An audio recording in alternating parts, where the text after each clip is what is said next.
उमैया खिलाफत के बाद जब अब्बासी खिलाफत आई तो सुन्नी फिरका 4 हिस्सों में बट गया, हनफी, मालकी, शाफी और हम्बली। और इसी तरह इन 2 फिरकों से आगे और बहुत से फिरके निकले जो कि आज आप देख सकते हैं। जैसा कि नबी सल्लल्लाहु अलैहि वसल्लम ने फरमाया था कि मेरी उम्मत 73 फिरकों में बट जाएगी।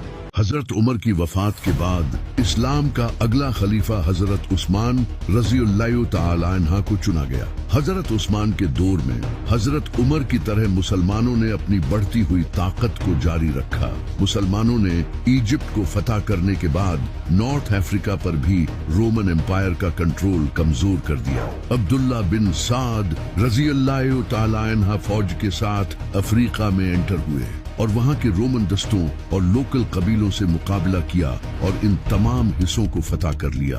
इसके अलावा मुसलमानों ने सेंट्रल एशिया के कई इलाके जैसा कि खुरासान, ट्रांसोक्सियाना, उज्बेकिस्तान, ताजिकिस्तान और कजाकिस्तान फतह कर लिए और आज के पाकिस्तान के सूबे बलोचिस्तान और सिंध को भी फतह कर लिया। लेकिन एक दिन हजरत उस्मान कुएं के पास बैठे नबी सल्लल्लाहु अलैहि वसल्लम की अंगूठी के साथ खेल रहे थे जो कि इनके हाथ में थी। ये अंगूठी पहले हजरत अबू बकर, फिर हजरत उमर और इसके बाद हजरत उस्मान को मिली थी।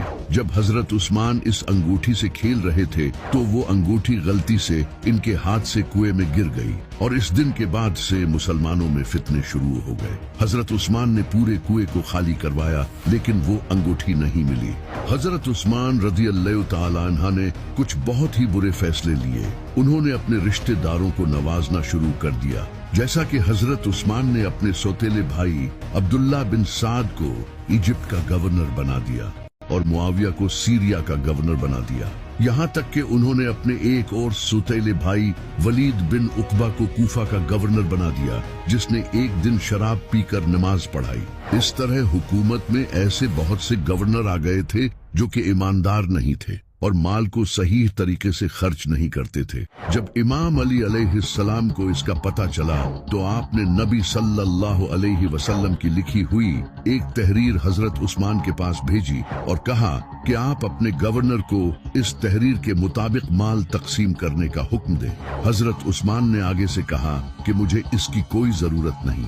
लेकिन जो इन सबसे बड़ी गलती हजरत उस्मान ने की वो ये थी कि उन्होंने एक ऐसे इंसान को वापस बुलाया जिसे नबी सल्लल्लाहु अलैहि वसल्लम ने सालों पहले निकाल दिया था और इस पर और इसके बाप पर लानत की थी। इसका नाम था मरवान। ये हजरत उस्मान के चचा का लड़का था। हजरत उस्मान ने इसे न सिर्फ वापस बुलाया बल्कि इसे अपनी एक बेटी भी दे दी। मुसलमान हजरत उस्मान के इन फैसलों को लेकर बहुत गुस्सा हुए और वो इनके खिलाफ बोलने लगे। यहाँ तक कि अमार इब्ने यासिर, हजरत आयशा और मोहम्मद बिन अबी बकर रज़ियल्लाहु ताला अन्हा जैसे बड़े असहाब हजरत उस्मान के खिलाफ खड़े हो गए। इसी तरह हजरत उस्मान ने इजिप्ट का गवर्नर अपने भाई अब्दुल्ला बिन साद बिन अबी सरा को लगा रखा था, लेकिन इजिप्ट के लोग इससे बिल्कुल भी खुश नहीं थे। तो मोहम्मद बिन अबी बकर जो कि इमाम अली अलैहिस्सलाम के बेटे थे, वो इजिप्ट के कुछ लोगों के साथ हजरत उस्मान के पास आए और इनके भाई गवर्नर की शिकायत करने लगे। हजरत उस्मान ने कहा कि मैं अपने भाई को गवर्नर हटाकर नया गवर्नर लगाऊंगा। तो हजरत उस्मान ने इन्हें समझाकर वापस भेज दिया। जब मोहम्मद बिन अबी बकर वापस जा रहे थे तो रास्ते में रात के वक्त उन्होंने दूर से घोड़े को दौड़ते हुए सुना। मोहम्मद बिन अबी बकर इमाम अली अलैहिस्सलाम के बेटे थे और बहुत होशियार थे। उन्होंने अपने साथियों के साथ इसे पता चले बगैर पीछा किया और पकड़ लिया। जब इसकी तलाशी ली गई तो इससे एक खत वसूल हुआ जिसमें लिखा था कि जैसे ही मोहम्मद बिन अबी बकर इजिप्ट पहुंचे इसका कत्ल कर दो। लेकिन यहाँ बहुत बड़ा ट्विस्ट है। ये खत हजरत उस्मान ने नहीं बल्कि मरवान ने भेजा था। हजरत उस्मान ने तो खत लिखा था कि मेरे भाई को गवर्नर हटाकर मोहम्मद बिन अबी बकर को लगा दिया जाए, लेकिन मरवान ने खत को चेंज कर दिया क्योंकि ये हजरत उस्मान का वजीर था और इसने इस खत में लिख दिया कि मोहम्मद बिन अबी बकर जैसे ही इजिप्ट पहुंचे इसे कत्ल कर दिया जाए।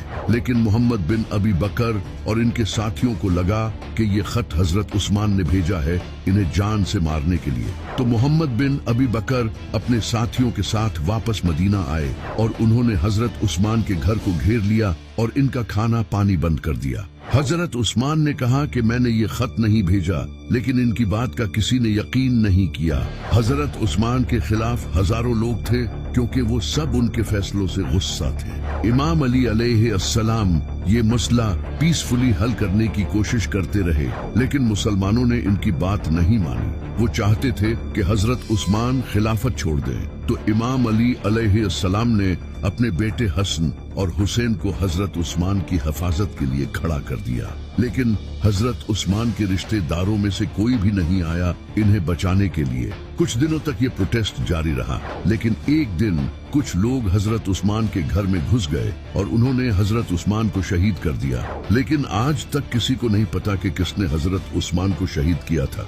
हजरत उस्मान की शहादत के बाद अब अगला खलीफा कौन बनेगा, इस पर मुसलमानों में डिस्कशन शुरू हो गई। मदीना के लोगों और कुछ बड़े सहाबा ने इमाम अली अलैहिस्सलाम को खलीफा बनाने का फैसला किया, क्योंकि वो जानते थे कि इस बिगड़ी हुई सिचुएशन को सिर्फ यही इंसान संभाल सकता है। लेकिन इमाम अली अलैहिस्सलाम खलीफा नहीं बनना चाहते थे, क्योंकि वो जानते थे कि ये पूरा निजाम बिगाड़कर अब मेरे हवाले करना चाहते हैं। इमाम अली अलैहिस्सलाम ने कहा कि मेरे अलावा तलहा या जुबैर को खलीफा चुन लो, लेकिन तलहा और जुबैर रज़ियल्लाहु ताला अन्हा ने खुद कहा कि आपसे बेहतर इस वक्त कोई इंसान नहीं। तो इमाम अली अलैहिस्सलाम ने कहा, याद रखना, अगर मैं खलीफा बना तो फिर इंसाफ होगा और तुम्हें मेरा हर हुक्म मानना पड़ेगा। तो लोगों ने कहा बिल्कुल ऐसा ही होगा, और इमाम अली अलैहिस्सलाम को खलीफा बना दिया। इमाम अली अलैहिस्सलाम ने खलीफा बनते ही सबसे पहले हजरत उस्मान के लगाए हुए करप्ट गवर्नर्स को हटाकर इनकी जगह नेक और ईमानदार लोगों को गवर्नर बनाया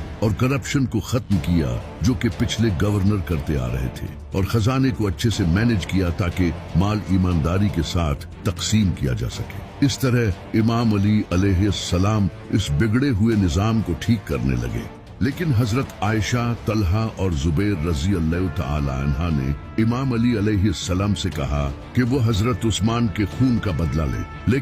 लेकिन इमाम अली अलैहिस्सलाम ने कहा कि मैं पहले इस पूरे निजाम को ठीक कर दूं, उसके बाद मैं खुद हजरत उस्मान के कातिल को पकड़कर सजा दूंगा, क्योंकि उस वक्त सिचुएशन बहुत क्रिटिकल हो चुकी थी, और अगर इमाम अली अभी हजरत उस्मान की शहादत का बदला लेते तो सिचुएशन और ज्यादा बिगड़ जाती।